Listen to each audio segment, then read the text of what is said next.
guys, welcome to the channel. My name is Taylor and this is Sort of Tactical. The first thing I want to do today is tell you sort of a disclaimer. I'm going to give you some information today, but this is only a piece of the pie, if you will. You need to go out and do some research. I'm going to go through the life of my brass for my SIG Cross in 308. What I do may not be what you need to do. If you're a brand new reloader, you don't look at my information and just go out and start reloading. There's a lot more information you need to gather. You need to get a little bit smarter on some of the tools and things like that. I will have follow-on videos that address that. But moving forward through this video, understand that this is just my process and I've spent a lot of years coming up with this process. And as I stated, it's my process. So do what's best for you. Disclaimer over. Some of you guys may already be reloading. You may do things slightly different. You may do things greatly different. That's cool. This is just what I do. Like I've already said a couple of times, I can't reiterate that enough. And just to give you an idea of this is how I came to reload after I think 15 years now. And so I'm going to take you through this. Each step of the process is going to have a very short clip on how I do it. Follow-on videos are going to describe each of these processes, how I came to the process that I use, what materials I use, how I picked the powder, the primer, the bullet, all that good stuff. So that'll be in follow-on videos. We're just going to get right on to it. So I have acquired 5 pieces of brass. It doesn't really matter where they came from, but what's important is they're about the same. These are all Starline brass. These have been fired one time.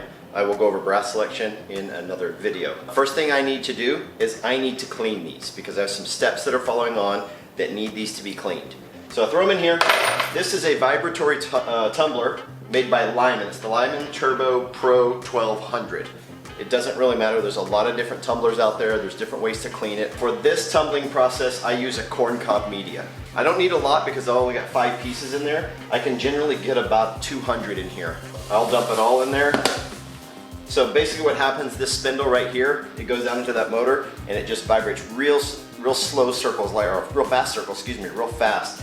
And it jumbles it around. The corncob, just shakes and moves around, gets inside the cases and all that, and gets it all clean. Put the lid back on it.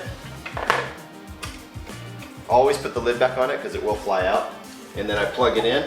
It's not super loud, but you don't want to do this if you live in an apartment. Doing it on the 2nd floor, you'd be that guy.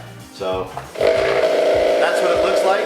That's as loud as it gets. I'm going to let that clean for about 30 minutes, and I'll come right back to you. So the brass is at an acceptable cleanliness level for me, which, it's nice, it's fine. I don't need super shiny. So then I just take this off and I need to strain out all the corncob media to expose the brass so I can get all that media out of there. I collect it in this bucket and I use a strainer that I bought at the dollar store. There are commercially available options for that, but this is easy, it's fast, not that big of a deal. Just dump it over. It's a lot easier when you only have a few. So you turn them upside down and shake them out. Some of the commercially available options I'll discuss in further videos. They're a lot faster. So they're all cleaned out. So our next step is going to be to deprime them. Next step that we're going to do is to deprime the cartridge, meaning I'm going to punch that old primer out because it is no longer usable. And we're going to do a few steps right after that in sequence because of the way I have this reloading block set up. So I use a Lee decapping die. All this die does is allow the cartridge to go up inside of it, and it pokes out the primer with that little nipple, dimple, whatever you want to call it right there. From there, we need to resize the case. I use a full-length resizing die from RCBS with the neck resizer removed. Then I run the brass up into this. It has a carbide tip inside of there that uniformly resizes the neck of the brass, or the mouth of the brass, with this carbide piece. That way, instead of using that other piece where it draws it up and pulls the brass, this just expands it and pushes it down just a hair. It saves me a little bit of effort with reloading things like, or with resizing, things like that. So that's those. This third die that I have in here, or the 4th die, excuse me, we won't be using at this point. These are the steps that we're going to go through next to get this brass prepped. Just before I put these pieces of brass through these dies, I'm going to lube them. I use a Lyman Quick Slick Case Lube Spray. There's a lot of different stuff, items out on the market, doesn't really matter. Find what you like. Wait about 15-20 seconds is what the recommendation is. I generally just go right into it. The first die that we're going to use, as stated, was this decapping die. So I put it into the case holder on this Lee press and I run it up. All it does is pushes that primer out and it collects it in this tube down here. As I bring this up, it goes to the resizing die. It is going to resize the brass. When you shoot, the brass expands to the dimensions of the chamber, roughly. It's not exact, but it does expand. So we need to bring that diameter or the circumference back down to SAMI specs. You need to look that one up. I'm not an expert on SAMI. So resize it, then we're going to advance it, and now we are going to change the diameter of the neck, the inside, so this bullet can seat more uniformly, and we'll do that with that carbide die that I showed you. That one does not take much force at all, and that's it. So that has been cleaned, deprimed, resized, and the neck has been expanded out to the proper diameter. And so I'm going to do that for all of these real quick to show you how fast I typically go. And you notice this press advances itself, and then I can just use the mechanism to skip the die that I don't need right now.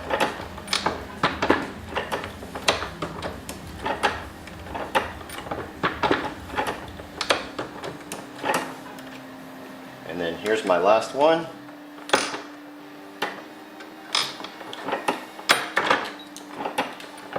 Resizing it, neck sizing, and those are all done. The very next process that we're going to put these brass pieces through is to check for trim length.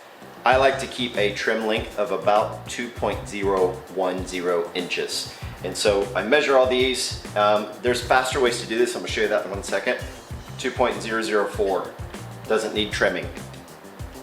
2.0, that was 0045, 005, 005, and just a good set of calipers. I like digital because I'm kind of slow.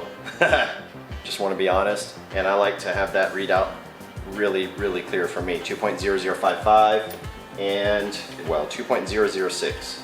So they're all within spec.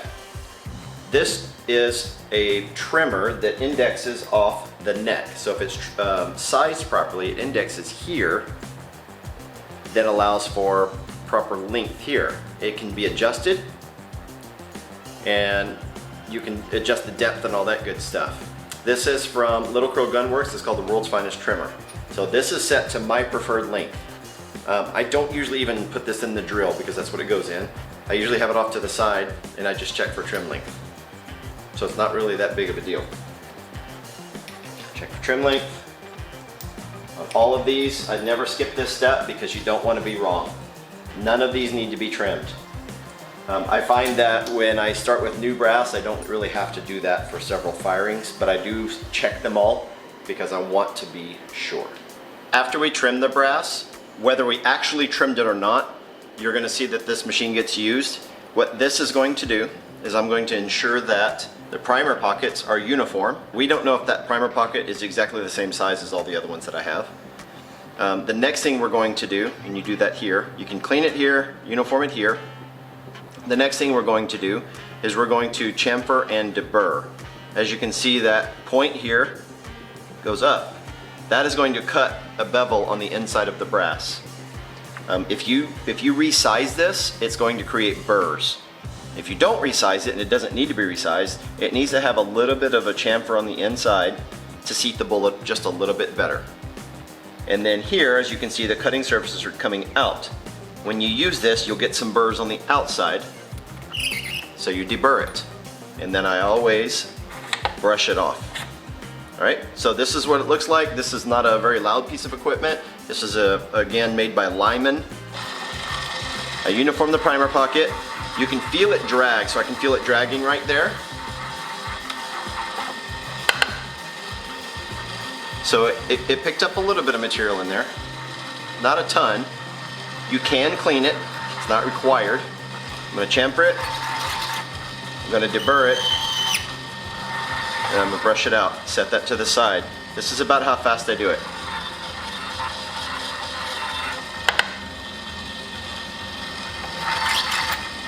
And I do not generally clean out the primer pockets. It's not that important to me.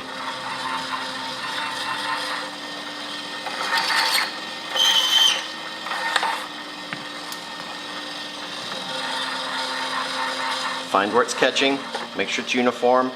Barely did anything in there, so that's good.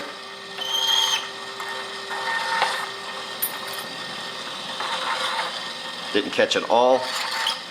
Chamfer, deburr, brush it out. And that's it. And hopefully I can show you that real shiny edge right on the inside of the lip is what you're looking for. Nice clean edge. It's a little sharper than it was. It's burr free, feels good, looks good. Ready for the next step of the process. This next step of the process is priming the brass. Right now I'm using the green tray, which is for RCBS shell holders. There's another tray inside there for all the other shell holders. And so once it's in, you rotate it around, you lock it in place, and what that's going to do is allow primers to flow into this space under here. When I depress this handle, as you can see, a primer's coming up. That's going to get seated by a metal rod into the primer pocket. When you're doing this step, keep it pointed away from you. I've never had one fire off, but if it does, I definitely don't want this pointing in my face, and I'm wearing glasses right now, just to be safe. I seat it, and I'm done. This one is weird because you're going to learn real quick how to seat these by feel. You'll know real quick when you seat something and it's wrong. But this is how I do it. I have 3 different primer seaters, and they're all handheld like this, and I can also do it on the press. But for my 308, this is what I use. For our 9th step of the process, we are going to add powder to these cartridges. I have determined that for this particular powder, I need 44.5 grains. So I type in 44.5, and it's on auto, so every time I put the tray back down, it'll automatically start going. Taking this off can cause air temperature and density changes. It can affect it, but there's not really any airflow in here right now, so it should be good. I hit go. And you can calculate these, or calibrate these, excuse me, to this particular powder, so it knows how to do it a little bit faster. This one's been calibrated for this powder, so the dispense of that is a little bit quicker. We are measuring in grains. There are 7,000 grains in a pound. I typically measure to the 0.1. I use this funnel, which has kind of, inside of this kind of mimics a case neck, so I can put that on there. And I shake it just a little bit because this particular powder takes up a lot of case capacity, if you can see that.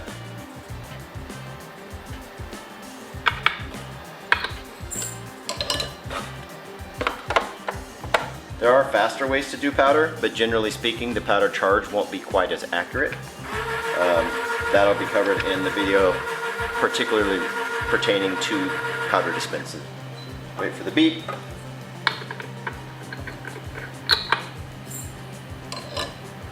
And I will finish these last 2 off camera so as not to bore you. Our final step in creating a cartridge that can be fired now that these are cleaned, primed, resized, chamfered, deburred, powder charge, all that good stuff, is I've selected the ELD match in the 168 grain weight from Hornady. I have this universal seating die from Frankfurt Arsenal. I drop a bullet in there. The cartridge goes here, or the case goes here. I lift this up. This should already be set to my desired length. And then I have calipers to test the length and to make sure it's appropriate.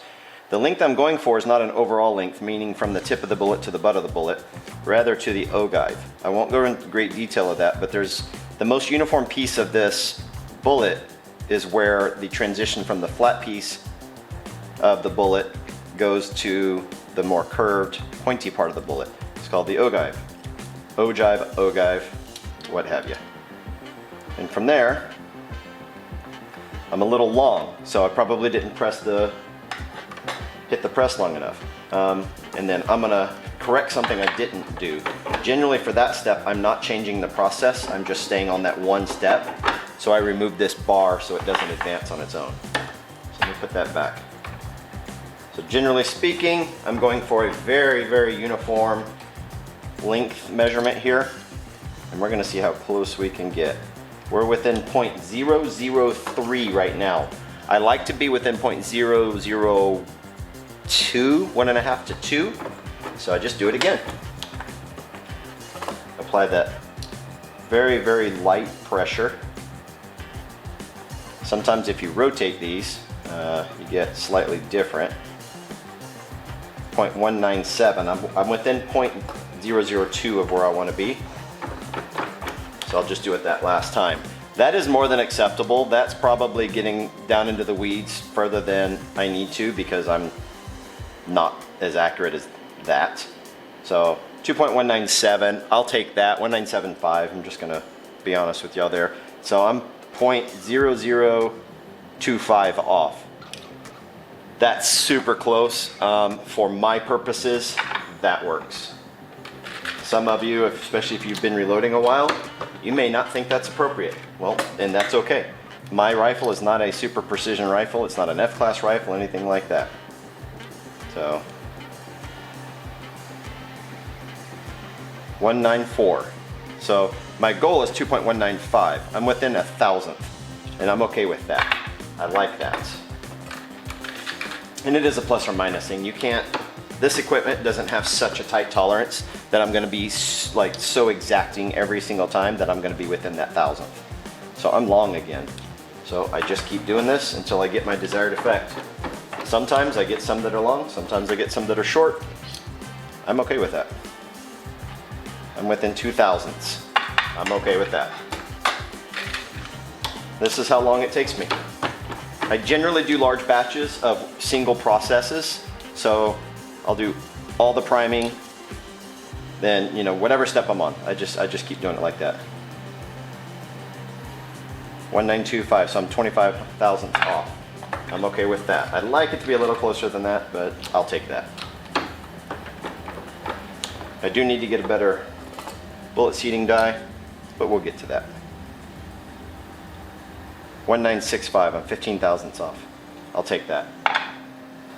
Alright guys, so that is my reloading process. I'm going to follow up with some videos later on about each step in that process, explain to you why I did things, how I came to that conclusion, how I picked the brass, the bullets, the primers, the powders, the charge weight, all that good stuff. As stated before, these rounds are getting shot out of my SIG Cross in 308.